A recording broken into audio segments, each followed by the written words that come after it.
Comenzamos este espacio con información de última hora. El mundo del béisbol está de luto. La noche de este martes 22 de octubre falleció Fernando "El Toro" Valenzuela. Fernando Valenzuela Anguamea nació el 1 de noviembre de 1960 en Echohuicahuila, Navojoa, Sonora, en México. Conocido también como El Toro Valenzuela, fue una estrella del béisbol que jugó en las ligas mayores durante 17 temporadas, de 1980 a 1997. Fue un pitcher notable, un pitcher zurdo para lanzar y batear. Valenzuela fue firmado por los Dodgers el 6 de julio de 1979 y debutó más tarde en la temporada de 1980. En 1981 llegó el fenómeno llamado Fernandomanía, de donde pasó de un bajo perfil a una superestrella del deporte. Ganó sus primeros 8 juegos en línea, 5 de ellos por blanqueada. Es el primero y hasta ahora el único jugador en ganar ambos premios, Cy Young, otorgado al mejor pitcher, y el del novato del año en la misma temporada en la Liga Nacional. Es considerado como el pitcher con mejor estadística desde la temporada 1981 hasta 1986, perdiendo su segundo Cy Young ante el Mike Scott de los Astros de Houston. El beisbolista mexicano es considerado como uno de los mejores pitchers bateadores de su era. Tiene 10 jonrones en su carrera y fue ocasionalmente utilizado por el manager de los Dodgers, Tommy Lasorda, como un pitcher bateador. El ocaso de la carrera de Fernando Valenzuela con los Dodgers comenzó con la disminución de su efectividad debido a una lesión en el hombro que empezó a darle problemas. Estuvo en la Serie Mundial de los Dodgers en 1988, pero no jugó postemporada debido justamente al hombro lesionado. El 29 de junio de 1990 lanzó su único juego sin hit ni carrera en las ligas mayores contra los Cardinales de San Luis, ganando 6-0. Este juego fue notable por haber sido el segundo juego sin hit ni carrera de ese día. Después de esta temporada fue liberado de los Dodgers y continuó su carrera en la Liga Americana con California Angels, Baltimore Orioles, regresando a la Liga Nacional con Philadelphia Phillies, los Padres de San Diego, y terminaría su carrera en las ligas mayores con los Cardinales de San Luis. Se retiró después de la temporada en 1997 y en el 2003 regresó a los Dodgers como comentarista. En el 2015 obtuvo la ciudadanía estadounidense, hasta el 2015.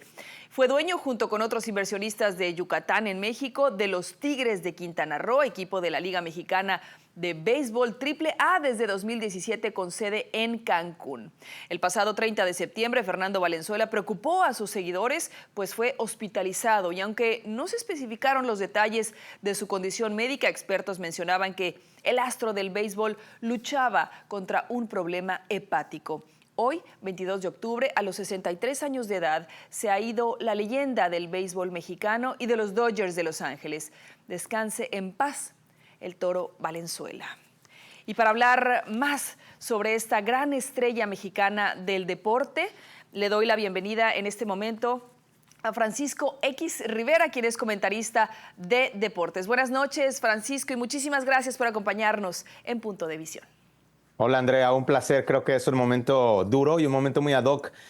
Pegó hondo en mi familia esta muerte porque Fernando Valenzuela fue alguien que yo no lo conocí cuando llegó. Yo nací un poco después de que él llega, pero mediante su agente Tony Marco, que era muy buen amigo de mi tío, ellos se encargaron básicamente de todos los asuntos de Fernando desde que llegó, de ponerle un chofer, de ponerle un asistente, todo eso.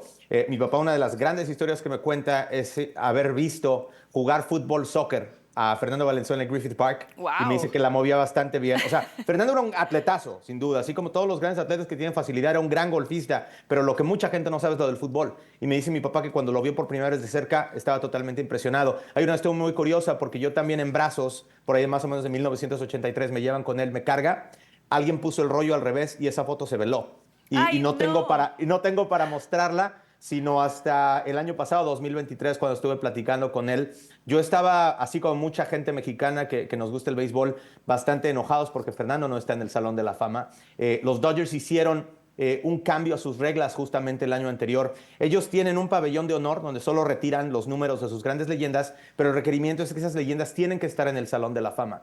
Fernando, como no estaba en el Salón de la Fama, no podían hacerlo. Y los Dodgers el año pasado dieron un gran paso para retirar su número sin que él Sí. fuera un miembro del Salón de la Fama. Me senté a platicar con él, le dije, es que ya era hora, es que el impacto que tú has tenido es increíble. Mira, yo he seguido religiosamente a los Dodgers como aficionado o como comentarista desde 1992. Había jugadores que hicieron un impacto importante antes de que yo los viera. Sandy Koufax, Steve Garvey, Duke Snider, etcétera, pero nadie ha hecho un impacto como lo que hizo Fernando, como tú lo mencionas, del 81 al 86, no solo en el campo, sino fuera de él. Después de ahí ha habido jugadores que han brillado, me puedo acordar Manny Ramírez, de Eric Gagne, ahora Shohei Ohtani, Clayton Kershaw, obviamente que ha sido una gran leyenda, pero el impacto mediático que ha tenido Fernando es increíble. El acercar a la comunidad hispana, a la comunidad mexicana, en todo el área del este de Los Ángeles, en todo el área por ahí de Chávez Rabín, donde hay muchísimos paisanos mexicanos, ha sido increíble. Es un antes y después definitivamente. Solo había un jugador importante mexicano en las ligas mayores que fue Beto Ávila, campeón de bateo con los Cleveland Indians por allá por los 40s.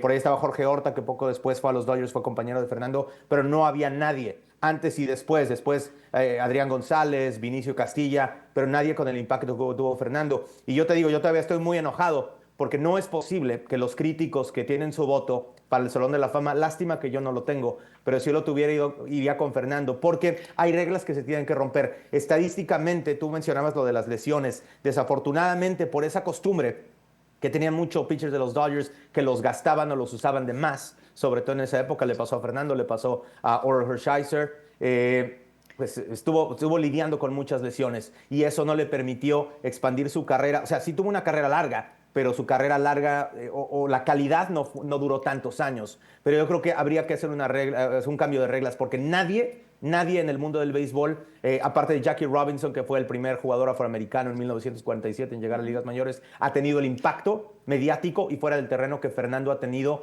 para atraer a toda la comunidad hispana al béisbol de Grandes Ligas. Oye, Francisco, y ya que lo mencionas, ¿no crees que, bueno, a partir de esta muerte de Fernando Valenzuela puedan cambiar esas reglas? Sí, definitivamente hay que tomar decisiones importantes y esto creo que le tocará al comisionado. Claro. Mira, yo te puedo dar dos antecedentes de reglas importantes o de determinaciones que nunca se cambiaron. Una de ellas es un juego perfecto que estaba tirando un pitcher venezolano, Armando Galarraga, por ahí por el año 2009, donde el umpire comete un error garrafal un año antes que se instituyera la repetición instantánea, pero aún así el comisionado salió y dijo, es que yo no puedo cambiar una decisión así porque si no tendría que cambiar todas las demás. La segunda es también muy ad hoc hablarla de este año, porque hace más o menos un mes murió Pete Rose, quien es el líder en hits conectados en la historia del béisbol de Grandes Ligas. Pete Rose, cuando era manager de los Rojos de Cincinnati a finales de los 80s, fue acusado de apostar e incluso de poner apuestas en juegos donde él estaba participando. A pesar de la gran trayectoria que tenía, Pete Rose fue erradicado del béisbol. Incluso dicen que no de por vida. O sea, ya murió, pero dicen que esto es para siempre, independientemente que esté vivo o muerto. Entonces, una de las cosas que son interesantes sobre esto es cada cuándo el comisionado del béisbol va a hacer este tipo de cambios. Creo que el caso de Valenzuela es diferente. Él no fue erradicado del béisbol por apostar, simplemente por decisión, entre comillas, de los críticos o los expertos. No había sido inducido al Salón de la Fama, pero creo que un homenaje póstumo sería perfecto para alguien que, te lo digo, desde Jackie Robinson en el 47, rompiendo la barrera del color, no ha tenido ningún impacto mediático y ningún impacto comunitario como lo ha tenido Fernando Valenzuela. No, para nada, como tú dices. Bueno, es que ha permeado al mundo entero, obviamente a la comunidad mexicana. Mira, yo crecí en la Ciudad de México, nunca fui de niña aficionada al béisbol y yo sabía perfectamente quién era Fernando Valenzuela, o sea, y no había redes sociales. Era un alcance gigantesco su nombre y su fama. Ahora, quiero aprovechar que estás aquí con nosotros, Francisco, para regresarme un poco a lo que nos estabas contando de tu relación tan cercana con Fernando Valenzuela y con su familia. Platícanos, porque pues no todos tuvieron ese privilegio. ¿Cómo era la estrella mexicana del béisbol, el Toro Valenzuela, ya hablando de manera cercana con él? ¿Y cuál crees que será su legado a partir de hoy? Es algo muy curioso porque, como te digo, mi familia lo conoce a partir de cuando él llega ya para ese primer gran año. Él llegó en 1980, fue cuando debuta, pero en 81 fue el gran año que tiene, donde tú mencionabas que gana el trofeo Cy Young, donde los Dodgers ganan la Serie Mundial y donde él gana el premio de novato del año. Y es ahí donde se empieza a levantar el fenómeno. Una cosa muy curiosa es que mi tío era optometrista en el área de Los Ángeles por la calle Broadway. Fernando le dejaba boletos a mi tío y mi tío le daba lentes. Usaban de esos, carrera de esos aquí como aviadores en aquellos tiempos, en Sí, los 80, y muy de así moda. tenían esa relación. Entonces, para mí, yo también crecí en la Ciudad de México. Mi papá fue de los hermanos que no se vino para acá, para Los Ángeles al principio, pero en mi casa era fotos con jugadores, era pelotas autografiadas, era pósters de Fernando Valenzuela. Y a pesar de que yo no empecé a jugar béisbol hasta los 10 años, yo ya entendía más o menos lo que mediáticamente significaba. Cuando yo conocí a Fernando por ahí, cuando yo empiezo a comentar partidos para la cadena Fox por el año 2006 y cuando empiezo a ir a Dodger Stadium, pues mis pláticas con él no era, el Toro Valenzuela, qué grande, sino era, oye, ¿te acuerdas del chino que era tu chofer? Oye, ¿te acuerdas de mi tío que era tal? Tuve una plática con él hace más o menos 10 años, cuando trabajamos en la cadena Time Warner Cable, comentando partidos. Le enseño una foto por ahí de los 80s donde mis primos están con él correteándolo después de un partido y me dice, oye, todavía me acuerdo de ese cinturón. Era un cinturón como de piel, con Ajá. esas hebillas grandotas como de ranchero. Y me dice, yo me acuerdo de ese cinturón. Y todavía la última vez, cuando lo vi para esa entrevista que hice para él, para otra cadena, en el 2023, hablando de ese cambio que hicieron los Dodgers, me volvió a preguntar, oye, ¿qué onda con el chino, con mi chofer, que escuché que anda por Las Vegas? Y eran esas pláticas muy pequeñas, porque él era una persona súper reservada. Yo no era de su círculo de adentro, pero los compañeros de juego de él y la gente que estaba mucho más adentrada contaban que era una persona con un sentido del humor increíble, con una picardía enorme. A mí me tocaron compartir esas pláticas indirectamente porque como él era tan serio, yo también Sí, no me era serio. gustaba ir. Cuando tú alabas a un ídolo, pues el ídolo está así, ay, es un fan más. Entonces yo Ujú. siempre era muy serio y cuando yo no le hablaba a Fernando, él me hablaba y él me saludaba. Entonces así era esta relación, pero nuestras pláticas pues siempre eran más de, oye, ¿te acuerdas de esta persona de los 80s? Oye, este amigo mutuo de tal. Nunca era prácticamente de béisbol hasta la entrevista que te digo que le hice en el 2023, donde platicamos de ese retiro del número. Pero fue la verdad algo increíble, la verdad, poder compartir con él, pero era una persona súper, súper seria y algo te puedo decir, tenía como un humor negro muy interesante. Tú no Sí. sabías cuando él estaba bromeando. De repente te decía algo y decías, chin, ya la regué, y de repente se reía. Y a veces pensabas que se estaba riendo y estaba Y, bien serio. y estaba serio.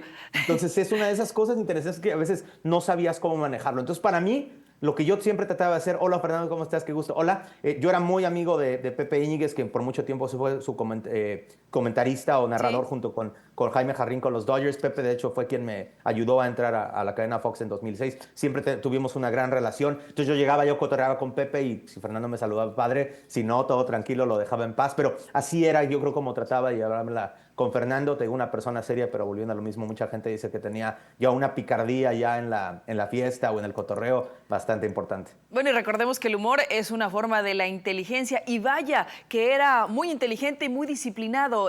Bueno, era una estrella nata, digamos.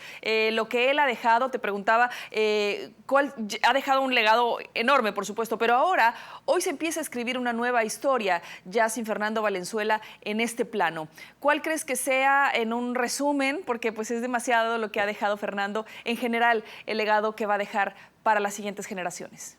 Bueno, volviendo a lo mismo, lo primero, ese mágico 1981 donde él le gana la Serie Mundial a los Yankees, lo que mucha gente va a recordar es que en ese 1981, la Serie Mundial Dodgers-Yankees, él abre como novato en contra de otro novato, de David Righetti. Fue uno de los partidos con más expectativa en la historia de la Serie Mundial. Y ese mágico 1981 donde crece la fernandomanía, donde no importa qué color, qué origen étnico tenías, estabas metido en el béisbol de Grandes Ligas, ese año va a ser increíble. Otro de los legados importantes, 1986, cuando gana 21 partidos, es líder de la Liga Nacional, firma un contrato que ahorita se nos hace, entre comillas, poco dinero para lo que ganan los atletas, pero firmó un contrato de 5,5 millones, que fue el más caro en ese momento para un lanzador de Grandes Ligas.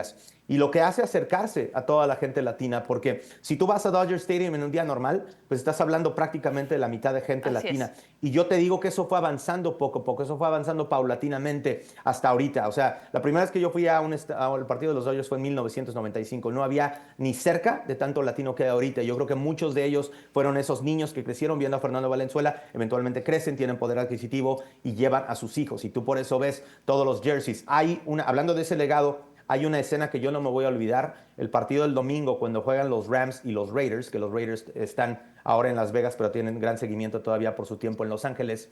Muchas veces ves guamazos y se pelea la gente en SoFi Sí. Stadium por los Rams y los Raiders. Toda la gente saliendo después del partido gritando, Let's go Dodgers, después del juego. Y yo te aseguro que mucho de ese poder que le ha inducido a la gente la unión por el deporte, eso fue provocado por Fernando Valenzuela. en Por los supuesto. 80s. Entonces, volviendo a lo mismo, me gustaría que ese legado se elevara también al Salón de la Fama, que por el comité de veteranos, que es otro de esos atajos que pudieran darse para que él entrara al recinto, pudiera ser. Le voy a tener que hablar a mi amigo Josh Rawitz, que es el presidente del Salón de la Fama y que curiosamente fue por mucho tiempo el jefe de prensa de los Dodgers, pues para preguntarle a ver qué va a pasar, a ver si ahí puede hablar con los expertos o con los que tienen el voto para que le hagan ahí lo hagan exento de esas reglas, ¿no? Porque definitivamente tiene que estar y Tiene que como te estar. digo, el legado fuera del terreno es algo increíble. Increíble y que estoy segura que va a permanecer por generaciones. Ahora, Francisco, me quiero centrar un poco más ya en las últimas semanas de vida de Fernando Valenzuela. ¿Qué información tienes tú? Porque fue muy reservado el pronóstico, el diagnóstico de la enfermedad de Valenzuela. ¿Qué fue lo que pasó? ¿De qué murió? No sabía nadie, ¿eh? O sea, por ejemplo, cuando lo vi el año pasado, incluso lo platicaba con mi camarógrafo, se veía muy flaquito. Y Sí. hablabas con él, todavía se le entendía bien, pero se veía muy flaquito. Cuando empieza toda esta onda de los rumores de salud, hablé con alguien también muy cercano al equipo y me dice, no, es que ya hablando como que ya le cuesta trabajo y ya empiezas a ver eso. En ese día cuando alguien, y creo que es un irresponsable que puso en redes por ganar una primicia, me acaban de reportar Los Ángeles que Fernando Valenzuela falleció, esto pasó más o menos hace un mes, que la verdad ese tipo de cosas, tú como tanto tiempo en tu carrera como periodista sabes que estas cosas son no-nos, como dicen No, acá, no tienes que exactamente. saber hasta confirmar algo tan serio con 2 o 3 fuentes. Me habla también un exjugador de los Dodgers, muy amigo mío, mexicano, y me dice, mi hermano, pues a mí me duele mucho, yo crecí con Fernando, ¿qué pasó? ¿Qué sabes? ¿No? Y entonces empiezas a indagar, empiezas a hablar. También es difícil a veces molestar a gente tan cercana porque Sí. viven este tipo de cosas, ¿no? Más que verlo como un ídolo, pues mucha gente también lo ve como un amigo, como un hermano. Entonces, todo esto el equipo lo guardó de manera espectacular, la verdad, ¿eh? ¿No? Sí. Y es algo muy irónico. ¿Dónde pasa esto? Porque él pide unos días para alejarse bueno, supongo que ya fueron días forzados para alejarse de la transmisión de los Dodgers y no puede llegar ni siquiera a la postemporada, pero la verdad, un tremendo trabajo, lo tengo que decir de esa manera. A lo mejor muchas veces uno quiere saber la información, uno quiere saber qué está pasando. A veces cuando hay gente tan cercana, optas por tratar de cubrir esa privacidad, pero yo Sí. tengo que darle todo el mérito a la organización de los Dodgers porque no es fácil que no se filtren noticias así y que no se filtren condiciones. A mí, por ejemplo, me dijeron qué pasó, cuál fue la condición, me lo voy a reservar. Pero lo que te digo es que sí, estos días han sido difíciles y son llamadas y estar viendo qué pasó, qué no pasó, hasta que desafortunadamente hace rato me entero por ex. Y algo muy curioso cuando hablas del legado, yo estaba viendo a los LA Kings en el hockey en cadena nacional en ESPN, interrumpen la transmisión en el primer comercial y empiezan a hablar de Fernando Valenzuela en hockey. Sí. Entonces, esto te habla, volviendo a lo mismo, de que todos, cualquier persona que era aficionada al deporte en los 80s, estés donde estés, vas a saber en Estados Unidos, en México, en Latinoamérica, quién era Fernando Valenzuela. Entonces, esa es una de esas cosas. Mira, o sea, veo este tipo de tomas y se me pone la piel chinita. Sí. Algo muy irónico también, Andrea, es que los Dodgers y los Yankees no se habían enfrentado precisamente en Serie Mundial desde 1981. La gran rivalidad que viene desde los 50s, cuando los Dodgers estaban en Brooklyn. Después se mudan a Los Ángeles, juegan más series mundiales. El 81 fue la vez donde los Dodgers vengaron tantas derrotas con Fernando Valenzuela en la loma y Fernando fallece 3 días antes de ese juego 1 de la Serie Mundial. Entonces yo no Wow. me quiero imaginar la lloradera en ese homenaje, el minuto de silencio, de No. aplausos, lo que le hagan a Fernando el viernes. Va a ser algo fuera de lo común. Y las próximas semanas y seguramente meses seguirán los homenajes para un deportista tan grande. Por último, Francisco, quiero preguntarte algo. Para mi gusto, el que podría llegar a haber sido el sucesor de Fernando Valenzuela de alguna manera era Julio Urías. Pero bueno, sabemos la condición que lo hizo salir de los Dodgers. Hoy por hoy, ¿crees que haya algún mexicano que pudiera seguir el camino de Valenzuela?